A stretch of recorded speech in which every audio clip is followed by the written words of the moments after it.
As many of you know, about a month ago, I bought this 1997 Dodge Viper GTS, and then I haven't really driven it. I was on my giant Aston Martin road trip, and it was in the shop getting new tires and brakes and passing emissions and inspection. But now I'm back, and it's time for me to take it for my first real drive. Now, if you follow along with me, I know what you're thinking. What do you mean you haven't driven it? I bought this thing and drove it 500 miles home. But that was different for two reasons. Number one, that was all on the highway. And when you're on the highway, you're just sort of cruising at 65 miles an hour, not really doing anything fun. And number two, most importantly, when I bought it, it had these old worn tires on it. So I was kind of intimidated by it. Now I've got new tires and I'm not intimidated anymore. Well, maybe a little. And if you want more of my thoughts on my first real drive with the Viper, as always, click the link below to check out my column on autotrader.com/oversteer. Now, it's time to drive. Now, I'm still a little nervous about this, I have to admit. I've heard so many things from so many people. I got new tires on it, it's dry, it's beautiful out. I'm still thinking, I gotta be pretty careful. First thing, the sound is not that amazing. Automakers now go to so much trouble piping all this exhaust in and making sure everybody can hear everything. It wasn't like that back then. It was like, here's what we got. If you don't like it, you can change it. We can't do any better than this. The handling is unusual. It's not like in a lot of cars. But you can feel the weight of the front end. Oh, you can feel the weight of the front end. The front end is incredibly long. Not a lot of people realize this, but when you sit in a Viper, you're actually basically sitting over the rear wheels. So you are behind 3/4 of the car. So there is a lot of stuff in front of you that has to turn when you turn the wheel, and you can feel every little bit of it. The car handles better than I think I was expecting it to. I think I was expecting it to be sort of all over the place.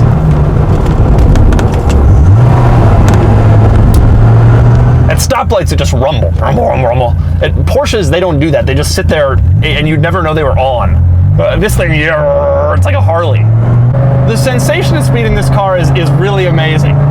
I'm not really going all that fast, but rumble over all the bumps, you just feel everything, and you hear everything. This is not like some modern car where there's an incredible amount of sound deadening. They've put all this thought into noise, vibration, harshness. Instead, this thing is like, yeah, here's a car, have fun. You're so connected to the road in this car. It's unlike any modern vehicle. Anybody who's had a modern Porsche or something like that would get in this car and think this is from the Stone Age. For better or worse, I kind of think it's cool. The brakes could be better, I have to admit. I got new brakes on it, and even still, they could be better. This car is not a Ferrari or a modern Porsche when it comes to braking.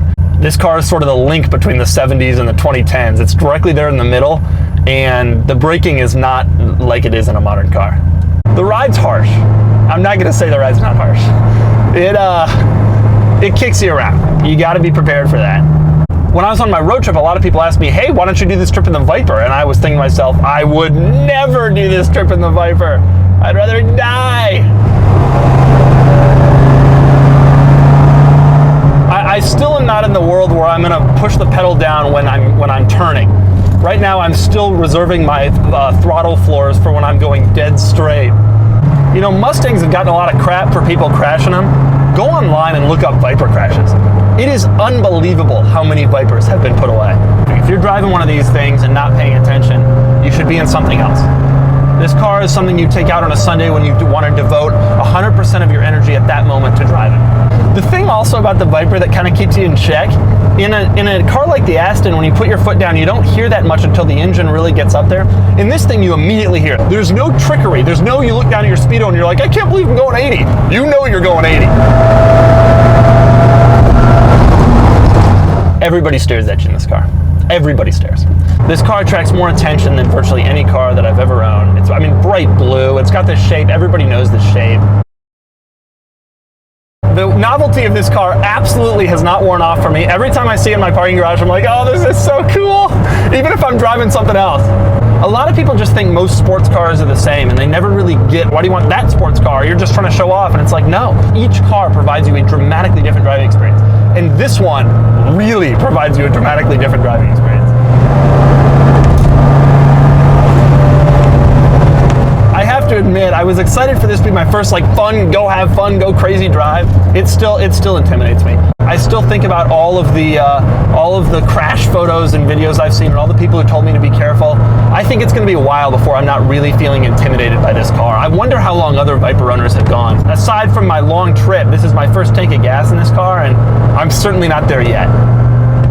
It's actually a lot of fun. I mean, I love the sound. I love how crashy and bumpy it is. I love how raw that it feels. I'm coming off a lot of cars that really didn't feel that raw. The Skyline, the Ferrari, the Aston, they were not neutered, but they were designed for a very specific person who wouldn't put up with all these noises and stuff. And this thing's different. It's a blast. It's a lot of fun.